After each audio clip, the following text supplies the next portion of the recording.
Komunis itu biasanya dari mana sih? Modelnya orang kayak apa sih? Harus paham dong.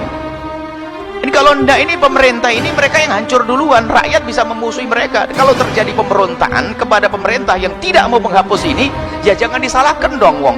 Karena berarti engkau pemerintah yang beda dengan kami. Berarti Anda bukan kami. Anda harus keluar dari kami. Kan gitu mestinya. Rumusnya sederhana. Maka kalau terjadi umat ini memberontak kepada pemerintah yang tidak mau menghentikan itu, ke PKI, komunis ini, maka jangan disalahkan rakyat. Aku bangga jadi anak PKI. Sekarang kita ramaikan tagar. Aku bangga jadi musuh PKI. Bahwa PKI, bahwa komunisme itu dilarang di negara kita Indonesia. Jadi kalau ada, tunjukkan kepada kita, tunjukkan kepada saya. Saya akan gebuk detik itu juga.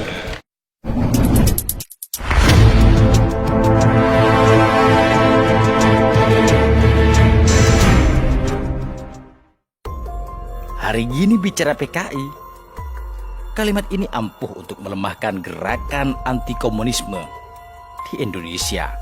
Apalagi faktanya tidak sedikit tokoh Islam yang terus sibuk mengingkari gerakan anak cucu PKI. Belakangan di media sosial ada sejumlah kader NU justru memuji-muji tokoh PKI. Menurut Profesor Dr. Aminuddin Kasdi, sejarawan dari Universitas Negeri Surabaya, kondisi sekarang persis tahun 1965. Anak-anak sekarang sudah tidak peduli dengan kebangkitan PKI. Bagi mereka, itu impossible.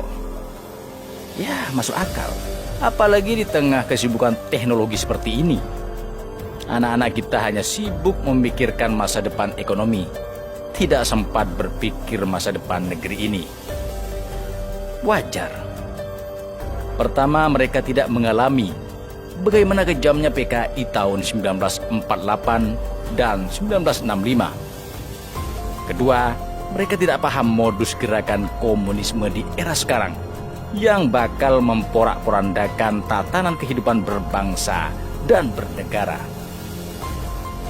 Dulu umat Islam juga meremehkan kekuatan komunisme sampai terbentuknya Partai Komunis Indonesia atau PKI.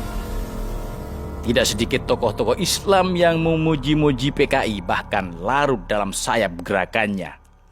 Baik itu di NU, Muhammadiyah, maupun ormas Islam lainnya. Dan hari ini sama, persis seperti dulu tahun 1965. Umat Islam baru sadar ketika melihat sejumlah jenderal dibunuh, kiai dan santri dihabisi. Nah, sekarang modus mereka berbeda.